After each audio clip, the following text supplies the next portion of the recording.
Some stars entered the operating room believing it was just another step toward healing or perfection. But they never came back out. Beneath Hollywood's glamour and glitter hides a haunting reality, where fame, fortune, and talent offer no protection from fate. These are the stories of 16 beloved actors who took their final breaths not on set or stage, but under the harsh glow of surgical lights. Some were undergoing routine procedures. Others were desperately fighting for survival.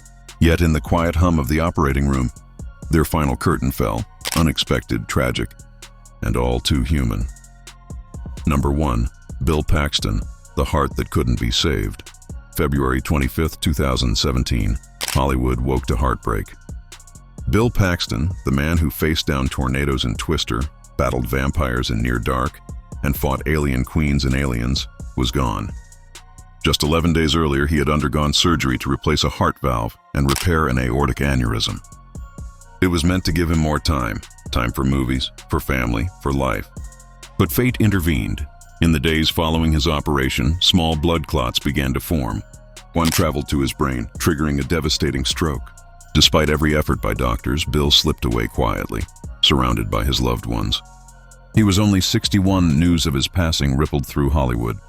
James Cameron, his longtime collaborator and friend, called him one of the most genuine souls to ever grace a set.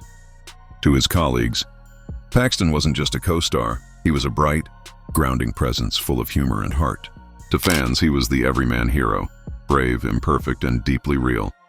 Later, his family filed a wrongful death lawsuit, not out of vengeance, but to shine a light on the risks and realities of surgery, to make sure no other family endures such a loss.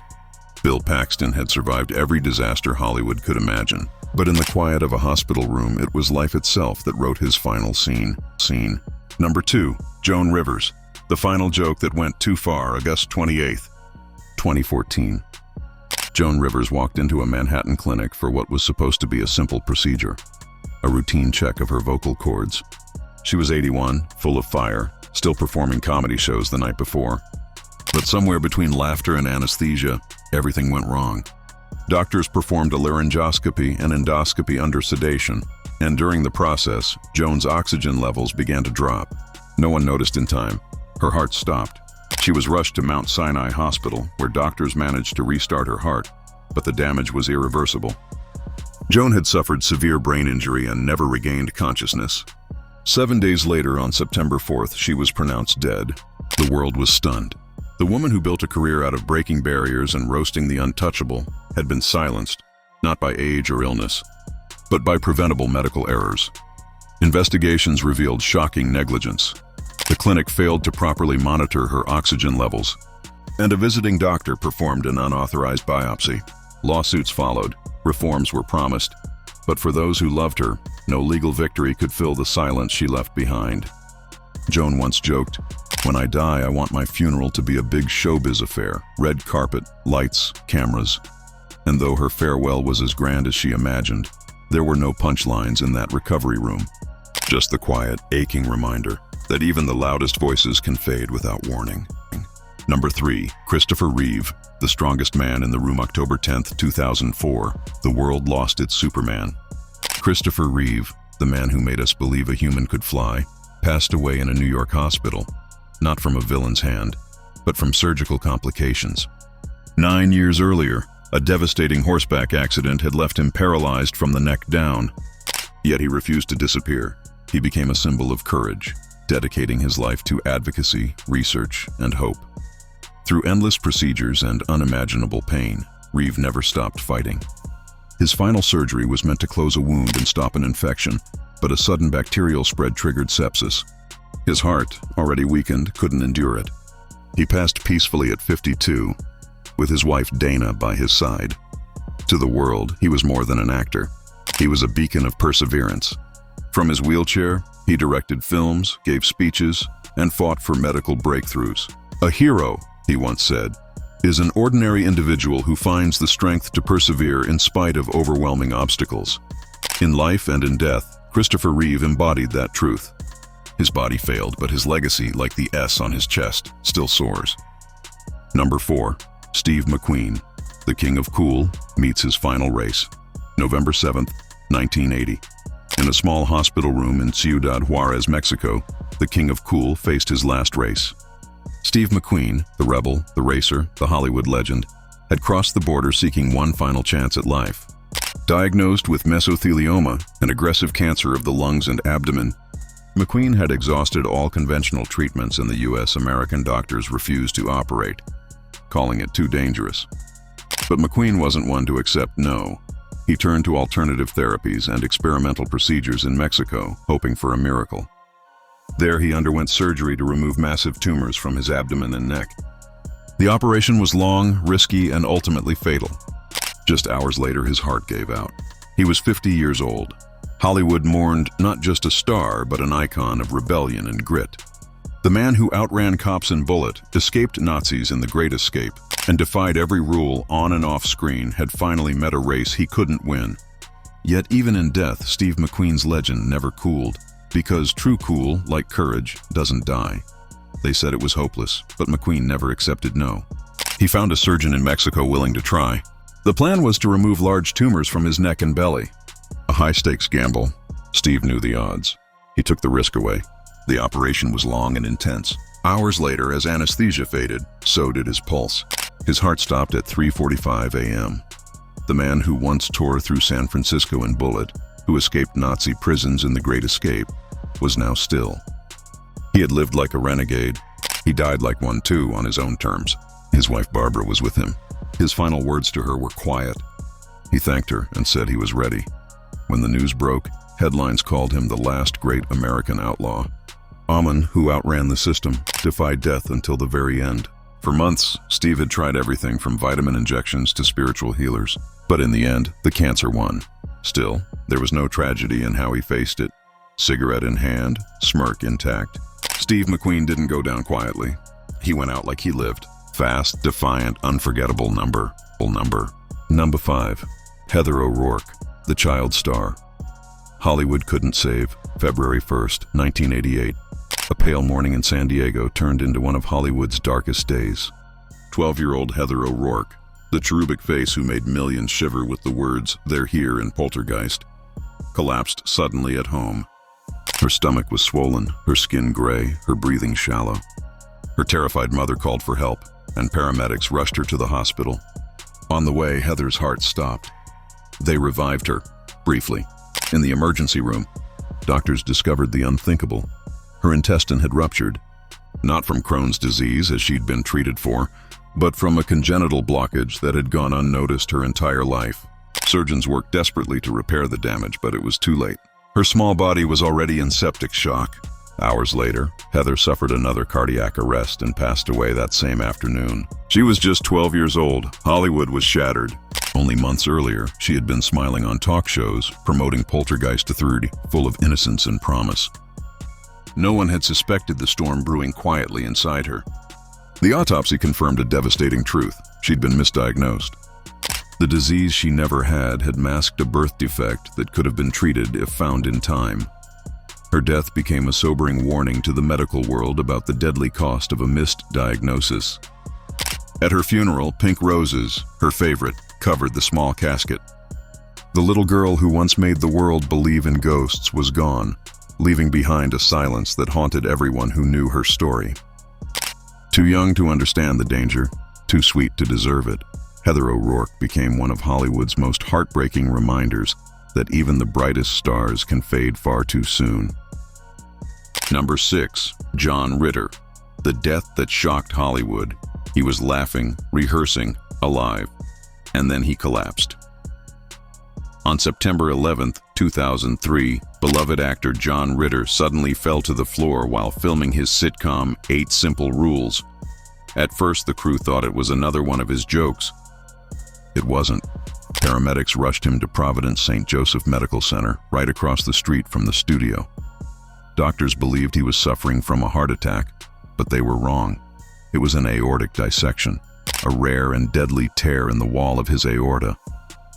By the time the true cause was found, it was too late. John Ritter died that night at just 54 years old. The world was stunned. To millions, he was Jack Tripper from Three's Company, the lovable clown whose warmth and timing made laughter feel effortless. His death felt unreal. One moment he was cracking jokes, the next, he was gone. His wife, actress Amy Yazbek, held his hand through his final moments, later filing a wrongful death lawsuit, not for vengeance, but to raise awareness and accountability in the medical community. Ritter's death became a wake-up call about the dangers of aortic dissection, a silent killer often mistaken for a heart attack. In losing him, Hollywood didn't just lose an actor, it lost its heartbeat, its humor, and one of the kindest souls ever to grace a set. Number 7. Farrah Fawcett, beauty in the face of a brutal end. June 25, 2009. In a quiet Santa Monica hospital room, Farrah Fawcett took her final breath. Beside her was Ryan O'Neal, her partner through decades of love and turbulence. Even in her final hours, he said, she looked radiant. Farrah had been more than a superstar. She was an icon. Her dazzling smile, feathered blonde hair, and that unforgettable red swimsuit poster defined an entire era. But in 2006, everything changed when she was diagnosed with anal cancer, one of the most aggressive and stigmatized cancers imaginable. She fought back with unflinching courage, enduring brutal rounds of chemotherapy, radiation, and experimental surgeries in Germany. Her struggle became public through her documentary Farrah's Story, a raw and unfiltered glimpse into her pain and resilience. No makeup, no spotlight glamour, just a woman determined to face death with honesty. In her final weeks, internal bleeding returned. Surgeons performed one last procedure, not to cure her, but to ease her suffering. She passed that morning at 62. Her death was overshadowed by Michael Jackson's just hours later, but for many, it was Farrah's grace and grit that lingered most. She showed the world that beauty fades, but dignity does not. Farrah Fawcett left this world the way she lived in it, bravely, beautifully, and entirely on her own terms. Number 8. Rodney Dangerfield. The Last Laugh fades to silence, October 5th, 2004. The man who spent a lifetime saying he got no respect finally got the world's full attention. Too late.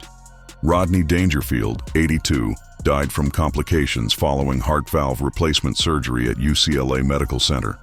Before the operation, he cracked to reporters, "My doctor told me I have a 1 in 100 chance." I said, "And those are the best odds I've ever gotten." Even facing death, Rodney kept laughing. After surgery, nurses recalled him making jokes from his hospital bed, asking for martinis and cracking one-liners. But behind the humor, infection and heart failure were quietly taking hold. On that October afternoon, the laughter stopped. Rodney's life was a testament to persistence. He didn't find fame until his 40s, after years of dead-end jobs and depression. When success came, it came big. His catchphrase, "I don't get no respect," became part of American culture, and his comedy, raw, self-deprecating, real, connected with millions. After his death, comedians across the country honored him with laughter and tears. He once joked, "I told my psychiatrist, everyone hates me. He said I was being ridiculous. Everyone hasn't met me yet." That was Rodney. Pain wrapped in punchlines, tragedy turned into comedy. And though the curtain fell, his laughter still echoes where respect finally found him. Number 9. James Avery, the voice of wisdom. Silenced by a whisper, December 31st, 2013. As the world celebrated a new year, a beloved voice went quiet. James Avery, known to millions as Uncle Phil from The Fresh Prince of Bel-Air, passed away at 68 from complications following open-heart surgery. The procedure had gone smoothly, at first, but a post-surgical infection spiraled into multiple organ failure. His wife Barbara held his hand as he slipped away. For fans, it was unthinkable. Uncle Phil wasn't just a TV character. He was a symbol of strength, compassion, and justice. On screen, he was stern but loving. Off-screen, he was exactly the same. A mentor to his castmates and a father figure to Will Smith himself. Before television, Avery had lived many lives. Vietnam veteran, poet, Shakespearean actor, and advocate for the arts. His booming voice and presence gave weight to every word he spoke. When he was gone, the silence left behind was deafening. James Avery's legacy endures in reruns, memories, and in the wisdom he gave to a generation. That strength doesn't mean hardness, and love doesn't mean weakness. He was, in every sense, the heart of the Fresh Prince, and when that heart stopped, a piece of Hollywood's soul went with it. Number 10. Jeff Chandler, Hollywood's warrior who bled in silence, June 17th, 1961. Jeff Chandler, the silver-haired leading man of the 1950s, entered a Los Angeles hospital for a routine spinal surgery. A slip disc. Simple. Fixable. It should have been just another procedure. Instead, it became fatal. During the operation, an artery was accidentally severed. The internal bleeding was massive. Surgeons scrambled, performing 2 more emergency operations in the days that followed, but Chandler's body couldn't recover. On the 3rd day, he was gone. He was only 42. Hollywood was stunned. Chandler wasn't just another matinee idol. He was respected, disciplined, and deeply admired. Known for roles that radiated quiet strength. Soldiers, cowboys, men of honor. He embodied dignity both on and off the screen. A devoted father of 2, he carried himself with the same grace in real life that he brought to his characters. The truth, when it came out, was devastating. A surgical mistake had taken his life. His death forced hospitals to review their protocols. Too late for Jeff, but not for those who followed. At his funeral, Hollywood's elite stood silent as his casket was draped in flowers. Jeff Chandler had played heroes his entire career. In the end, he died not on a battlefield, but in a sterile operating room, another victim of human error. His final act was unintentional, but his legacy remained one of quiet heroism and enduring strength. Number 11. Jeanette MacDonald, the voice that outlived the heart. January 14, 1965. In the stillness of a Houston hospital, Hollywood's silver soprano fell silent.